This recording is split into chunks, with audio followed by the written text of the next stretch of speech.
sur l'expression Topcom, le portail du management et de la communication. Ibis, leader européen de l'hôtellerie économique, a lancé une vaste opération de promotion pour tout séjour dans ses quelques 700 hôtels entre le 3 juillet et le 6 septembre. À partir du concept 10 € de réduction chaque nuit, ça donne envie de changer de lit. Jürgen Rubicam a conçu un plan de communication en 3 étapes, dont un film en télévision mettant en scène des somnambules à la recherche d'un hôtel Ibis. Alors, pour nous parler de ce sujet, nous recevons Stéphane Sabourin. Bonjour. Vous êtes directeur de la communication internationale d'Ibis. Absolument. Et à vos côtés, Jacques Binger. Bonjour. Bonjour. Vous êtes coprésident de Jürgen Rubicam Group France. Voilà, c'est bien ça? C'est exactement ça. C'est parfait. Bravo. Alors, on commence avec vous, Stéphane Sabourin. Est-ce que vous pouvez nous rappeler un petit peu ce que représente cette marque Ibis au sein du groupe Accor? Oui, alors Ibis, au sein du groupe, c'est plus de 800 hôtels dans le monde aujourd'hui. C'est une chaîne qui est répartie dans plus de 42 pays. Quelques chiffres, plus de 94 000 chambres pour vous donner un petit peu l'ampleur du parc. Ibis, c'est donc un concept de chaîne hôtelière économique qui est leader en Europe et de très loin et qui est dans le top 5 mondial. Aujourd'hui, Ibis est en fort développement sur de nombreux pays et on ambitionne de devenir la référence mondiale de l'hôtellerie économique. En Asie en particulier. En Asie en particulier, dans ce qu'on a coutume d'appeler les BRIC, donc Asie, Inde, Chine, Russie, qui sont ces pays émergents et sur lesquels on se développe très fortement. D'accord. En France, 375 hôtels Ibis en France. D'accord. Qu'est-ce que c'est un hôtel économique ? Alors un hôtel économique, je pense une des définitions qu'on pourrait donner, ou je sais pas, oui voilà, c'est aujourd'hui offrir tous les services d'un hôtel moderne au plus petit prix. Donc on a l'habitude de segmenter, si on parle un tout petit peu marketing, avec l'hôtellerie économique full service versus l'hôtellerie économique limited service. La différence étant principalement liée au fait que, par exemple, chez Ibis, vous pouvez prendre un petit déjeuner de 4 h du matin jusqu'à midi, vous pouvez boire un verre au bar, quelle que soit l'heure à laquelle vous en ayez envie, vous pouvez déguster un snacking chaud si vous avez un petit creux, par exemple, à 2 h du matin. Donc vous avez toute une amplitude, toute une catégorie de services qu'on trouve traditionnellement dans l'hôtellerie supérieure, 3, 4, 5 étoiles et luxe évidemment, mais qu'on est à même là d'offrir dans une catégorie de prix absolument abordable. Fourchette de prix, la fourchette de prix signifie pas grand-chose en la globalisant, parce qu'elle est évidemment liée soit d'un pays à un autre, elle est liée au foncier aussi. Quand on est à Londres, par exemple, on n'a évidemment pas le même prix quand on est à Paris, mais je dirais que grosso modo, un prix moyen, France, ça tourne aux alentours de 70 € à peu près en semaine. D'accord. C'est pas la marque la plus économique du groupe Accor. Alors après, on a des marques qu'on catégorise nous dans le low cost, on a des marques plus économiques que pourraient être Étape ou que pourraient être Formule 1, par exemple, que vous connaissez aussi. D'accord. Un mot aussi peut-être sur son positionnement sur le marché de l'hôtellerie. Comment Alors, en France, Ibis est numéro 1 sur le marché de l'hôtellerie. Numéro 1, alors ça veut dire en nombre de... En nombre d'hôtels, en nombre d'établissements et en nombre de chambres. On est numéro 1 en Europe en nombre d'établissements et en nombre de chambres. Et on est en ranking, on est dans les 5 premiers mondiaux, on doit être 4e à peu près aujourd'hui au niveau mondial. D'accord. Un mot sur le contexte aussi de cette campagne, c'est un contexte de crise. Est-ce que c'est un contexte de crise, pas spécialement dans l'hôtellerie. 2009 est une année, je pense, un peu tendue dans pas mal de secteurs. Ibis, si vous voulez, sur cette campagne-là, Ibis est un profil d'hôtel qui, à plus de 55%, a une clientèle qui est une clientèle qu'on qualifie de clientèle d'affaires individuelle. Donc, ce sont des hommes d'affaires, ce sont des cadres qui se déplacent et donc qui séjournent dans nos hôtels. Le contexte de cette campagne est assez simple. Il s'agit de soutenir un élément qui est clé dans notre industrie qu'on appelle le taux d'occupation de nos hôtels et de soutenir ce taux d'occupation pendant l'été puisque évidemment, congé faisant, les hommes d'affaires se déplacent un peu moins. Donc on a une promotion qu'on met en œuvre, c'est le cadre de ce brief-là. Et qu'on met en œuvre depuis maintenant 4 ans, puisque c'est la 4e année qu'on la renouvelle. Que vous lancez cette... Alors, en quelques mots, peut-être le mode d'emploi de cette opération, C'est donc... Alors, le mode d'emploi, c'est une promotion. Hein. Ça s'adresse à tout le monde Ça s'adresse à tout le monde. C'est une promotion qui est exclusive au canal web. C'est-à-dire que pour profiter de cette promotion-là, il faut réserver sa chambre uniquement sur le site internet de l'enseigne qui s'appelle ibishotel.com. Et toute réservation faite... Et accorhotel.com également, qui est là le portail de l'ensemble des chaînes du groupe, des enseignes du groupe, pardon. Et pendant la période estivale, on peut réserver dès maintenant sa nuitée. Il y a un certain nombre de nuitées qui sont mises à disposition et qui bénéficient soit de moins 10 €, soit de moins 15 €. Certains pays en Europe ont poussé le discount jusqu'à moins 15 €. Ça enrôle plus de 700 hôtels sur les 830 à peu près dont on dispose aujourd'hui. Et ça inclut plus de 29 pays. Donc toute la grande Europe, hein, je dirais, et puis aussi quelques pays du Maghreb, quelques pays d'Afrique, quelques pays du Proche-Orient. D'accord. D'accord. Alors, vous me dites que c'est la 4e année que vous lancez cette opération. Absolument. Alors, peut-être un mot dans quelle stratégie quand même de communication elle s'inscrit cette opération et dans quel territoire de marque? Parce que je crois qu'il y a 3 ans, la marque a amorcé un virage, oui, dans la modernisation. Alors, comment s'inscrit tout ça? Absolument. Bah, ça s'inscrit effectivement dans le renouvellement. Alors, c'est vrai que c'est un exercice compliqué pour Young & Rubicam Paris, parce qu'effectivement, se renouveler dans la continuité, c'est jamais un exercice facile. C'est la 4e année, c'est devenu quasi un rendez-vous. On le voit en tout cas, nous, dans nos analyses chiffrées. On voit que cette opération est vraiment attendue par nos clients. Mais on est dans un contexte cette année où, crise faisant, je dirais qu'il faut parler encore un petit peu plus fort. Il faut crier un peu plus fort, faire un petit peu plus de bruit, parce que le marché est tendu. Pléthore de concurrents se mettent à communiquer et à faire des promotions un petit peu à qui mieux mieux. Donc l'exercice de ce brief-là était comment j'émerge encore plus cette année, dans un contexte où cette opération est attendue par mes clients, dans un contexte où en tant que leader sur le marché, on attend quand même de la marque Ibis qu'on ait une prise de parole forte. Comment on peut tirer opportunité également du contexte des médias qui aujourd'hui souffrent terriblement sur le marché et donnent donc des opportunités médias en termes de stratégie média, comment on peut diffuser ce message, et comment prendre de plus en plus pied sur la toile, qui est pour nous un objectif leader, puisque évidemment on a une volonté à ce que l'essentiel de nos réservations soit fait de plus en plus sur nos canaux web, que sont ibishotel.com et accorhotel.com. D'accord. Et est-ce qu'il y a comme c'est la 4e année, est-ce qu'il y a des nouveautés cette année ou c'est exactement pareil, 10 € pour... Alors non, cette année il y a des nouveautés. Alors au niveau de l'offre, la nouveauté est qu'on l'a étendue jusqu'à 15 € pour certains pays. Donc, certains pays ont fait le choix par rapport à leurs contraintes marché, je dirais, d'avoir un taux de discount qui soit un petit peu plus fort. La période est un tout petit peu plus longue, mais c'est pas extrêmement significatif. Ce qui est significatif, c'est le nombre de pays qui participent à cette opération. Plus de 29 pays. Ça reste à ce titre assez unique en Europe. Plus de 700 hôtels. Un inventaire de chambres extrêmement large. Donc c'est pas la promo introuvable telle qu'on peut la trouver parfois sur le marché chez certains compétiteurs. Et ce qu'il y a de nouveau, c'est, mais je pense que Jacques en parlera un petit peu mieux que moi, c'est toute la prise de position qu'on a prise sur le web et qui cette année renforce considérablement le dispositif, au-delà d'un plan média qui cette année se déploie en télé, alors que les années précédentes, on était en radio. D'accord. Alors le brief, vous l'avez un peu évoqué, est-ce qu'il y avait encore des choses, comment... Alors, le brief, je dirais, dans les grandes lignes du brief, c'était continuer d'émerger, continuer de mettre en avant la force de cette promo qui peut être parfois perçu comme 10 € comme étant quelque chose de pas très sensible économiquement. Or, 10 € chaque nuit dans un contexte d'hôtellerie économique, c'est effectivement, je dirais, une promotion assez redoutable.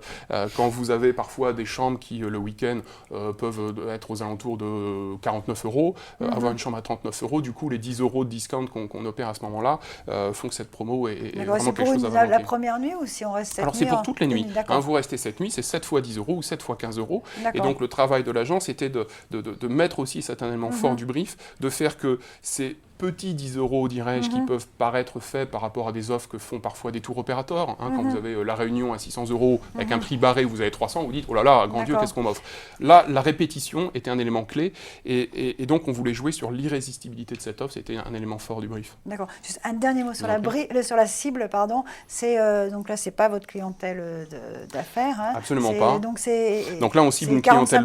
Voilà, on cible les 45 autres pourcents, dirais-je, qui sont notre clientèle loisir, individuelle, qui sont des couples. Ouais, 25-49 ans, c'est SPAB, donc c'est un profil très, très mainstream, mais on a aussi une bonne part de notre clientèle qui sont des plus de 45 ans, on a aussi un petit peu de plus jeunes, même si on a d'autres chaînes dans le groupe qui sont destinées à des clientèles vraiment plus jeunes. Mais là, c'est le cœur de cible média, c'est 25-49. D'accord. Alors, donc, pour cette opération et sa promotion, vous avez travaillé donc avec Young & Rubicam. Jacques Binger, vous êtes coprésident du groupe. Est-ce que vous pouvez nous expliquer un petit peu quelle a été la réponse de l'agence par rapport à ce brief et le concept donc, que vous avez proposé? En l'occurrence, ce que disait Stéphane tout à l'heure, c'était assez cadré en fait. On avait un enjeu clair qui était celui de mettre en avant une promo. C'est une promo et c'est jamais simple de le faire en communication de manière originale. Donc, différente des précédentes, des 3 précédentes années. Oui, différente des 3 précédentes années et qui soit en même temps positionnante. Parce que ce qu'on essaye de faire avec Stéphane, c'est vraiment que chaque acte de communication sur Ibis soit aussi positionnant en termes d'image. Et de proximité. On n'est pas simplement dans l'expression d'une promotion et dans le drive to business qui est important évidemment, c'est clé bien sûr, mais on n'est pas uniquement là. Donc les 6 sont arrivés. Oui, bien sûr. On est toujours. On considère nous qu'aujourd'hui Ibis a une place particulière sur le marché, a une image de marque qui est réelle et forte, qui a été nourrie par le boulot qui a été fait ces dernières années, et qu'il faut continuer à capitaliser là-dessus parce que c'est un élément de différenciation. On pense clairement que dans un métier qui est hyper compétitif, un marché qui est très dur, très bagarré, Stéphane en parlait tout à l'heure, il y a des gens qui font des promos financièrement plus économiques, plus intéressantes que nous potentiellement, il fallait qu'à un moment donné, on puisse aussi jouer sur la valeur ajoutée liée à l'image de marque. On va chez Ibis, on va pas ailleurs, on ne choisit pas simplement une chambre et une prestation. D'accord, alors donc, le concept dans ce territoire de communication. Autour de ça, il parlait d'irrésistibilité. Les créatifs, les 6, ont travaillé sur ce concept-là. C'est toujours un concept qui inspire les agences et les créatifs, l'irrésistibilité. On a en tête pas mal de films autour de ces concepts-là. Et là, on est allé sur un insight de l'inconscient collectif qui est le somnambulisme. Il ne faut pas oublier qu'on a une logique aussi qui est une logique un peu internationale. Quand je dis un peu international, on est quand même sur 29 pays et qu'on est dans une logique où tout ça doit être décodé, quelles que soient les cultures et les langues. Donc le somnambulisme, c'est sans doute un des traits universels qui soit, qui est chez les Chinois comme chez les Brésiliens. Et donc on a travaillé là-dessus. Je ne raconterai pas le film parce qu'il vaut mieux le voir, c'est plus intéressant. Racontez-nous le film. Vous le montrerez, j'imagine.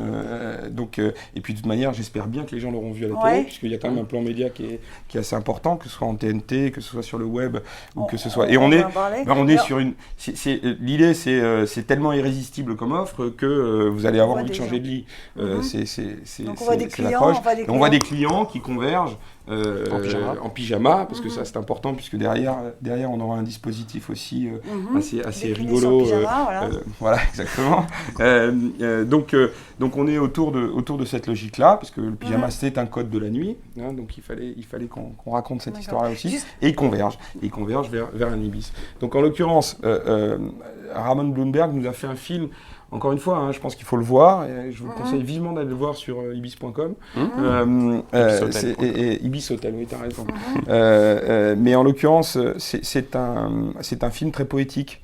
C'est un film qui est tout sauf un film promotionnel. Il a une poésie et il a une symbolique qui nous semblait super intéressante. Et pourquoi ça s'inscrit bien dans le territoire de communication d'Ibis ? Parce qu'on est sur l'urbanité, parce qu'on est sur la poésie qui est aussi une manière de prendre les gens avec responsabilité. Ibis ne parle jamais à ses clients comme un low cost, par exemple. Il parle à ses clients de manière responsable, responsable en termes de subtilité et de finesse. Vous voyez ce que je veux dire ?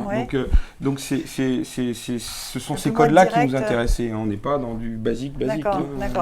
C'est un film, excusez-moi, qui met en scène le collaborateur, qui est le réceptionniste qui reçoit nos clients.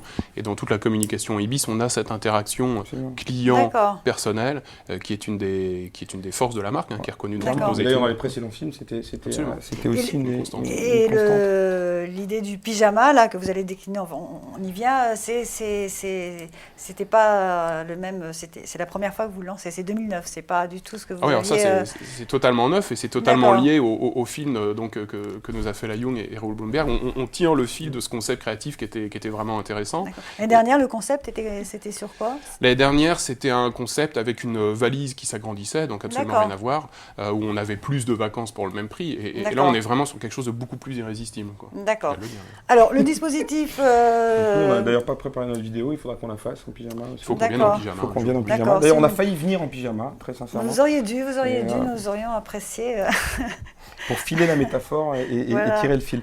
C'est toujours ça qui est intéressant, c'est que aujourd'hui, alors ça paraît comme ça une banalité, mais en réalité, ça se pratique pas encore systématiquement et c'est pas toujours évident. C'est qu'il faut que l'idée créative puisse nourrir tous les canaux et puisse se vivre dans une logique de proximité avec la cible qui dépasse le simple cadre choisi, c'est-à-dire ou la télé ou le web. Là, l'idée, c'est qu'on a vraiment tiré le fil, ce que disait Stéphane tout à l'heure. Et vous l'avez décliné donc dans un grand dispositif donc, multicanal, alors en 3 étapes. Est-ce qu'en 3-4 minutes, vous pouvez nous expliquer ces 3 étapes? Ça a commencé donc par la télévision. Oui, il y a télé avec un plan média qui passe par la TNT, qui passe par le hertzien.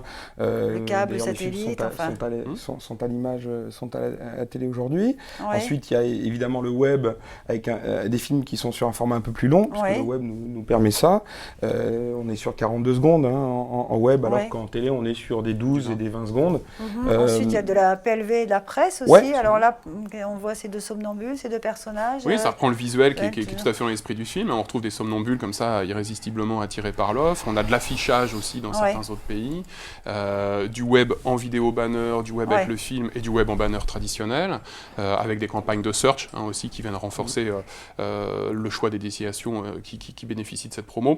Et puis on a aussi dans quelques pays, pas dans tous, et le choix des médias est différent en fonction de la pertinence du média et en fonction de son pays, bien sûr. On a quelques opérations de street marketing qui sont animées, où on retrouve des gens en pyjama. Comme par hasard. Comme par hasard. Voilà. Entendu. Alors, donc on aurait dû faire un deal avec un fabricant de pyjamas. On aurait peut-être pu financer une partie de la campagne. On va y penser pour cet hiver. Peut-être à étudier pour la prochaine Et on a fois. ensuite un troisième dispositif c'est le jeu qui concours, appelle... c'est un jeu concours qui va être assez généreux. Une première aussi pour Ibis de lancer. C'est une première sur cette promotion-là d'animer et d'utiliser le web pour, d'un point de vue communautaire, recentrer un petit peu comme ça ces internautes autour de ce pôle d'intérêt qui est la promo d'été, mais qui est aussi le facteur jeu.